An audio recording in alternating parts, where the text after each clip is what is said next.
Have you ever heard of a band that doesn't really exist? A group whose music is generated by a machine, but whose message is so human it's almost uncomfortable?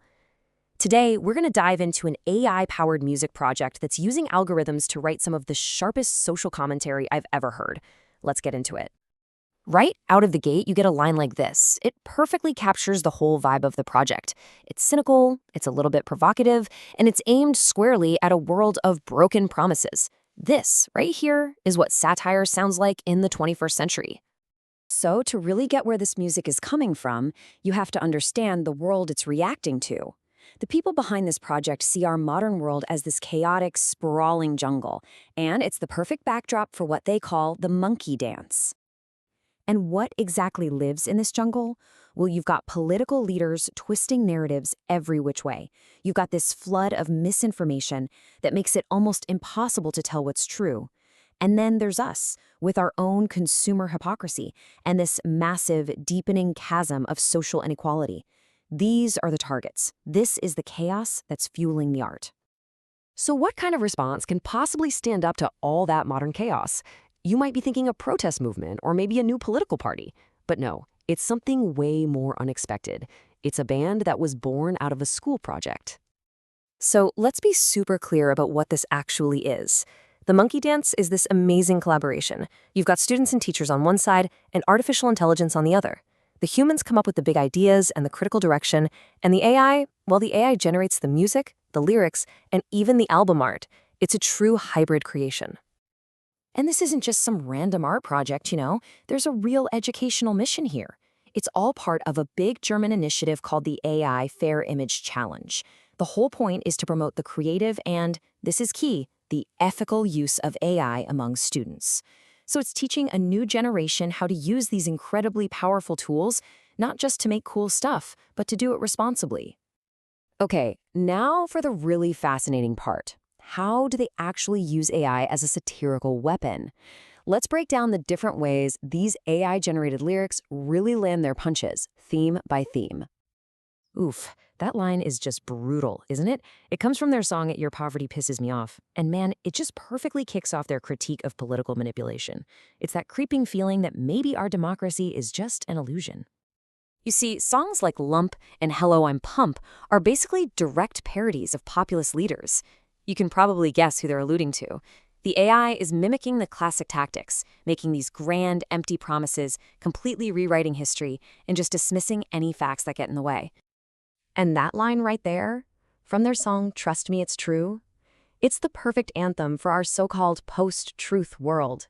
It perfectly tees up their next major theme. Trust Me It's True is just a masterclass in satire. The song takes on the persona of a conspiracy theorist, just humorously rattling off about flat earth theories, lizard people, you name it. It even takes a shot at how people monetize these lies with the line, "Buy my course for the inside scoop." It's brilliant. Okay, now we're shifting gears from political lies to straight-up economic exploitation. This line is chilling. Again, from Your Poverty Pisses Me Off, it's spoken from the voice of a cynical elite who literally sees human suffering as just another resource to burn. And this is a theme they come back to again and again. Songs like Who Owns Who expose this system where incredible wealth is built on the backs of others. They paint a picture of a world where loyalty is just about who's signing the paycheck. And a person's pride can be turned into, what do they call it? Diamond trash?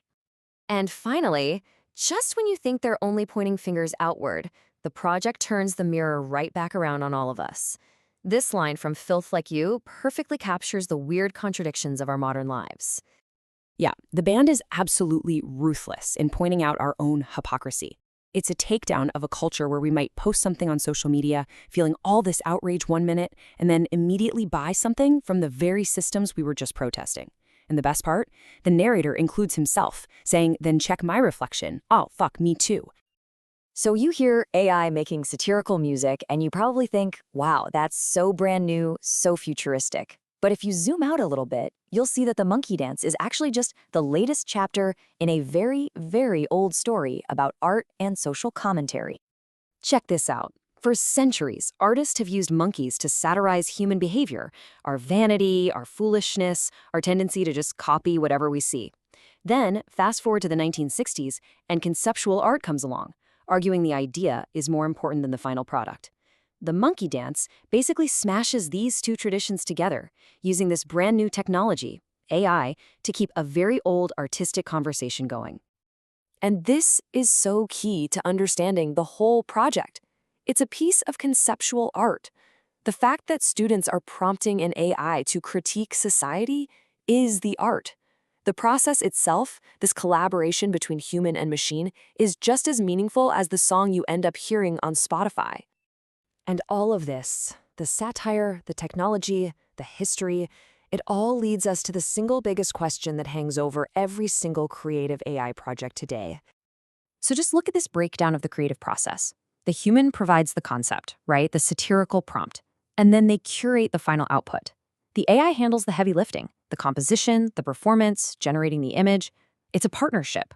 But in a partnership like this, who really gets to be called the artist? So that's the bottom line. The machine can generate notes and rhythms and rhymes like nobody's business.